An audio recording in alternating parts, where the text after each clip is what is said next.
Your news in shorts.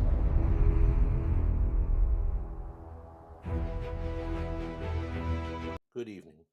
Welcome to the News in Shorts. I'm Vox, and once again, we are a divided nation. With the arrest of Habesh Kabatu, 41, from Ethiopia, and violence continuing on both sides of the protests, we have an ongoing issue that has divided the people of Epping and that once again represents how divided we are as a nation. Asylum is a divisive issue, and the nature of asylum seekers has divided the nation. Some seeing our foreign guests as those fleeing persecution and civil wars often created by Western mismanagement of Middle Eastern affairs, looking for a better life safe from problems that ultimately were inflicted on them by Western governments. The other side, however, see an influx of mostly fighting age men who pose an existential threat to their way of life and their economic liberty, but also a very real threat to the women and children in their community. Is either side right or wrong? Absolutely not. Let's be frank, the Middle East was a lot safer place to live before Western democracies, like ours, destabilized the entire place, throwing Syria and Libya into civil war and making millions of people homeless and scared for their lives. Also, at the same time, France is hardly a war zone, so the claim to be fleeing persecution is difficult to uphold. So who is to blame for the current chaos in our community?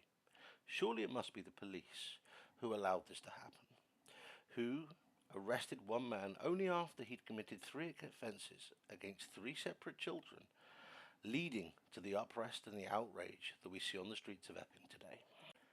And again, if we look back to the protests of last summer, what we see is again a failure of policing, a failure of the services that we have in place on a governmental level to monitor and to control those most dangerous elements of our society. The stabbing that sparked last summer's unrest was done by somebody who was on a government watch list, who was a member of the Prevent scheme, who fell through the cracks of dangerous individuals to the detriment of our entire society. So can we blame our current civil unrest purely on the failures of policing and the failures of government agency? Obviously not. The police are again merely an agent of government. It's government that decides policy and decides where resources are deployed.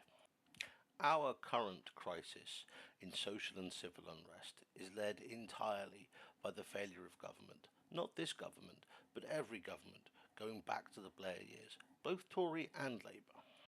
It was government policy that saw John Farley arrested for literally holding the satirical newspaper Private Eye, joking about, satirising the government terrorisation of Palestinian action. It was government policy that saw several £1 million of the public purse spent persecuting and prosecuting Marcus Meechan for doing no more than making his dog make a silly gesture to wind up his girlfriend. Having said all that, let this news hound leave you with one final thought. We have in this country a social contract. We pay tax and we vote, and in exchange the government is supposed to protect us from the evils of the world and enforce the rule of law. When the rule of law fails to happen, the rule of mob will always replace it. So next time you see a news headline, or you see on Facebook something blaming the poor and the dispossessed, or right-wing thugs for the chaos on our streets, think perhaps instead that if we had a better government that enforced our taciturn agreement, none of this would be happening. If you want more nonsense-free news, please like and subscribe with the News in Shorts.